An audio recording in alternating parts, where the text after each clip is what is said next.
कोकणचा कॅलिफोर्निया करूया. तर मलाही नेहमी वाटायचं काय आहे कॅलिफोर्निया, एकदा जाऊन पाहावं तरी. आणि कोकणासारखं सगळं आहे, कोकणासारखं निसर्गरम्य आहे, आणि तरीही आपण कुठेतरी मागे का राहिलो. निसर्गरम्य असंच हे जागा आहे. एक काळी इथे रँचेस असत मोठ्या मोठ्या, आणि शेती चालत होती. आणि तिथे जेव्हा फेसबुक असेल किंवा अशा मोठ्या IT कंपन्या आल्या, त्यानंतर ही अशा पद्धतीची डेव्हलपमेंट सुरू झाली. आज कोकणात जो काही पाऊस पडतो त्याच्या फक्त 20% पाऊस अख्ख्या वर्षभरात या भागांमध्ये पडतो. वर्षातून 2-1 महिने अत्यंत तुरळक पाऊस पडतो. पण तुम्हाला पाहता इतकी ग्रीनरी, इतकं सुंदर आहे. संत्र्यांची एक असं छान असं झाड आहे की ज्याला संत्री लगडलेली असतात, आणि या पूर्ण भागामध्ये तुम्हाला पाहता येईल प्रत्येक घरामध्ये फळझाडं, फुलझाडं मुबलक आहेत.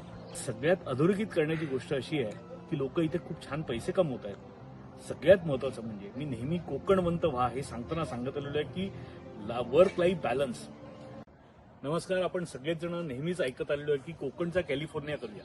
तर मलाही नेहमी वाटायचं काय आहे कॅलिफोर्निया, एकदा जाऊन पाहावं तरी. आणि मी आज फ्रीमाउंट ह्या सिटीमध्ये आहे कॅलिफोर्नियामधल्या, आणि गेल्या 4-5 दिवसापासून आम्ही इथे फिरतोय, मजा घेतोय. आणि कायम असं डोक्यात एक हे वाजत राहायचं की कोकणासारखं सगळं आहे, कोकणासारखं निसर्गरम्य आहे, आणि तरीही आपण कुठेतरी मागे का राहिलो.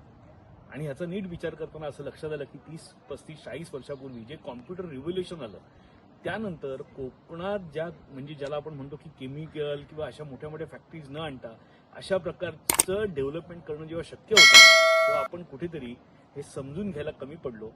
आणि कोकणचा कॅलिफोर्निया हे फक्त कागदावरतीच राहिला. मित्रांनो, मी काही दिवसापासून, मी म्हटलं तसं गेल्या 4-5 दिवसापासून फिरतोय. काही गोष्टी खूप प्रकर्षाने जाणवल्या की एक सुंदर असं निसर्गरम्य असंच हे जागा आहे. एक काळी इथे रँचेस असत मोठ्या मोठ्या, आणि शेती चालत होती. आणि तिथे जेव्हा फेसबुक असेल किंवा अशा मोठ्या IT कंपन्या आल्या, त्यानंतर ही अशा पद्धतीची डेव्हलपमेंट सुरू झाली. खूप छान असं नेबरहुड्स आहेत इकडे. आणि लोक ह्याच्या सगळ्यात अधोरेखित करण्याची गोष्ट अशी आहे की लोक इथे खूप छान पैसे कमवत आहेत. सगळ्यात महत्वाचं म्हणजे मी नेहमी कोकणवंत व्हा हे सांगताना सांगत आलेलो आहे की वर्क लाईफ बॅलन्स हा कशा पद्धतीने लोक इथे वर्क लाईफ बॅलन्स पाळतायत हे पाहायचं असेल तर मुद्दामून कॅलिफोर्नियाला यायला पाहिजे. अमेरिका म्हटलं की आपल्या डोक्यात काही अशा परसिव्ह नोशन्स असतात की इथे असे गुंड फिरत असतील किंवा तरुण की ज्यांना जे प्रकारचे संस्कार नाहीत, असे तरुण कोपऱ्यावरती ड्रग्ज पीत बसलेले असतील. पण असं काहीही नाही. खूप सुसंस्कृत असे लोक आहेत, निदान ह्या भागात तरी. आणि इतके छान, म्हणजे सुरुवातीला आम्ही जेव्हा आलो त्यावेळेला मला नेहमी वाटायचं की अरे यांना सगळी घरची कामं करावी लागतात, त्यांना वेळच मिळत नाही, काही लाईफच नाहीये. पण जसे दिवस जात गेले त्याच्यानंतर असं लक्षात आलं की आपल्या इकडे मोठ्या प्रमाणामध्ये वर्कफोर्स अवेलेबल असल्यामुळे आपण खूप परावलंबी झालोय, की जे इकडे हे लोक अत्यंत स्वावलंबी जीवन जगतायत. स्वतःसाठी, स्वतःच्या फॅमिलीसाठी क्वालिटी टाइम देत आहेत, चांगले पैसे कमवत आहेत, आणि शनिवार रविवार किंवा सकाळी 8:30 ते 4-4:30 पर्यंत भरपूर काम करतात, आणि 4 नंतर आपल्या फॅमिलीला वेळ देतात. सगळी घरातली कामं स्वतःची स्वतः करतात. शनिवार रविवार आलं की फिरायला जातात. तिथे जवळच, जिथे आम्ही राहतोय तिथून जवळच 1 तासाच्या अंतरावरती बे एरिया आहे, आणि इथून 3 ते 4 तासाच्या अंतरावरती खूप मस्त माउंटन्स आहेत की जिथे बर्फ पडतं. खूप छान आणि सुंदर असे लेक्स आहेत.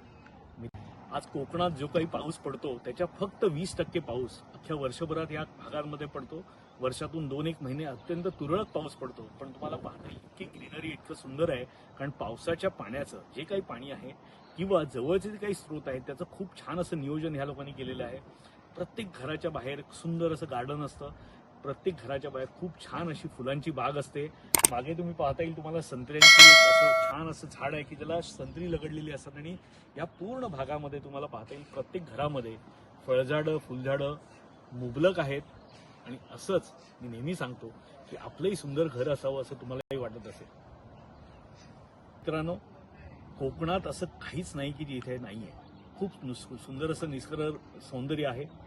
आणि हाच वर्क लाईफ बॅलन्स आपण एखादं स्किल डेव्हलप करून की येणारा जो काळ आहे की ज्याच्यात AIचं रिव्होल्युशन होत आहे, की जिथे तुम्ही कुठे काम करताय याला कोणतंही महत्त्व राहणार नाही, अशा एखादं स्किल डेव्हलप करून तुम्ही ही अपॉर्च्युनिटी मिळवू शकता.